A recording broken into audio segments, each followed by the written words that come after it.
on this episode, we want to talk about self-worth and self-value. Mm-hmm. And I have to be honest, I'm having a little trouble getting my head around some of these distinctions. As we talk, we spent a while talking about this before we hit record. And I think in order to make this go well, I think what I'm going to do is I'm going to defer to your accuracy or introverted thinking with ENTP preferences.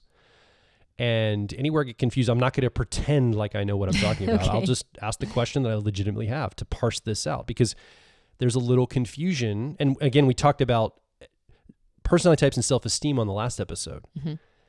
And as we were talking, I was ID generating and I was getting lost in the weeds of the content. And so I went, wait, let's just kick on the mic and the cameras. Let's go ahead with this and let's unpack it in real time. Yeah. Well, this is not very good, because that makes me think that there's like 80% of people's personality types are not going to find very much value in playing this all out. So that's my little hesitance, because this might be a very introverted thinking or accuracy way of like looking at all of this. I think it is. I think it is definitely, we're making distinctions around things that somebody might say that doesn't need to happen. Right.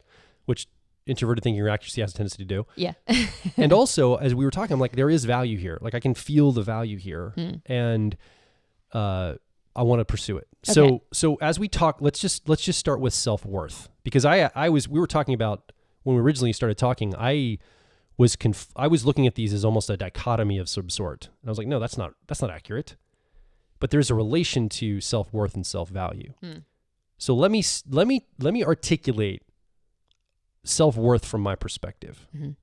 And then we can go into self-value and then make a distinction between those two things and self-esteem we talked about last episode. Self-worth to me is the inherent quality of something as it is just because it is. So in the last episode, I made a distinction between worth and self-esteem. And I said self-worth is the act, like if you wanted to look at a house that was being sold on the market, it's the materials that are in the house, like the actual wood and brick and flooring and lights and fixtures and all the things that make the house the house. That's its worth. If you were to estimate that house, you have to compare it to other houses in the neighborhood, the location, the time in history it's being sold, because some houses are estimated higher in the past or less in the past and more now, or vice versa. So you have to take all that into account to estimate how much somebody's willing to pay for that house, including the factor of how much somebody's willing to pay. That's part of the estimation. And those two things are separate. And so we talked about worth versus estimation. I get that. When we start talking about value, now I get a little confused. Now my confusion comes into value. And so I'm going to just take the hit, look foolish in front of the world here to say that I'm getting lost in the weeds of value, because I understand that estimation is how we measure things and worth is the inherent quality. So where does value come into this? Right. Okay. So I understand that this is probably pretty pedantic, and I'll do my best to explain why I think flaying all of these out has value to it. So I don't actually think that there is conceptually a huge difference between self-esteem and self-value. I don't think that there's a massive difference between these two things as a result. Yeah. I do think, though, that the underpinning of this entire series was self-awareness and finding different access points to understand more about how we experience ourselves. What is our relationship to ourselves, particularly as we're talking about things that help us rest into who we are and feel better about who we are and how we're showing up, so that we're not burning all this mental bandwidth trying to self-soothe around our low opinion of ourselves. So it's not so much that these are all wildly different concepts, and it's really important to understand and flay out how they're distinct from each other. It's more that as we raise our self-awareness or raise our awareness of our relationship to self, how do each of these distinctions, whether or not they're just like 1 degree of separation or possibly have different access points, how does that help us relate back to taking an honest assessment of our feelings about who we are? So self-worth, I agree. There's an inherentness to self-worth. And we can talk about that in a moment, like sort of what that might look like. I think the distinction between self-esteem and self-value, which I think is actually the thing that you're having trouble filleting out, is that esteem is related to metrics. All right. And the reason why that helps us gain self-awareness is, or at least for me, what are the metrics I'm using? And what tools am I using to measure them? Exactly. And are those tools calibrated?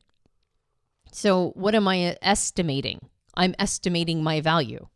So esteem or estimation is the tool. The value is the result. So the reason why I think it's good to separate those out is that if I'm going to look at self-esteem, I'm going to ask myself higher quality questions about what I'm using as a criteria. It's more about what is the instrument, what is the tool, and is it calibrated? Okay. Value and the distinction between it and, say, self-worth, because I agree. I think self-worth, and as we talked about in the original podcast around self-awareness, self-worth is an inherent value. It's a value I come with, right? Just because I am a living organic creature that has consciousness. And there's value in other kinds, inherent worth, rather, in other kinds of creatures and other kinds of creation, right? There's worth in animals. There's worth in, I would argue, vegetation. There's worth in the planet that we live on. There might even be some conceptual or existential worth in the universe itself. But there's an inherent worth that we all come with when we're born. Value is our usefulness. So could we say value is actualized worth? Mm-hmm. So a seed is worth something. When that seed becomes actualized worth, it becomes a tree, and now it's got value because I can cut it down. I can use it for firewood. I can, it can have multiple purposes, or it can just replicate itself. Like it's got inherent value. That's right. And produce more seeds. That's right. And that the difference between the value of the tree and the estimation is, are we estimating the value of the tree based on its fruitfulness, or are we estimating its value based on its ability to be chopped down and turned into a house? Are we estimating its value based on its ability to create firewood? Are we estimating it based on its ability to give shade? Like, what's the criteria we're using to estimate its value? So the self-esteem conversation was more about how are we valuing it as an individual? How do we come pre-wired to determine our own value? And are those good instruments, and are they well calibrated? But I have value outside of those estimations. My self-esteem is going to be associated with, say, for me as a personality type, my introverted thinking or accuracy and my extroverted feeling or harmony. But I also have a lot of other value, right, that go beyond those pre-wired, estimations. Right. And just understanding that helps me tune into whether or not I'm doing a good job of esteeming myself, knowing that those are going to be my sort of default settings. And then the conversation around self-value reminds me to get out of just being locked into that tool or those estimations, and also see the holistic picture of the value. It goes above and beyond. And I think that's one of the reasons why I understand I'm slicing these pretty thin. Yeah. But I'm doing that because at least it helped me to keep a finger on the pulse of all these different access points to my relationship to self. I am more than whatever my introverted thinking or accuracy tells me I am. But I need to know what my introverted thinking or accuracy wants from me in order to meet those criteria. If I am resting on my laurels and I am not gaining competence in anything, and I'm not getting better, and I'm not improving myself, and I'm not being intellectually honest or logically consistent, my brain has a default setting that says, you suck. Yeah. And if I'm not listening to that and I'm not getting better in that way that my default wiring tells me to get better, I'm just never going to build self-esteem because my brain keeps saying, you suck. You should be doing this better. So I need to know that about myself.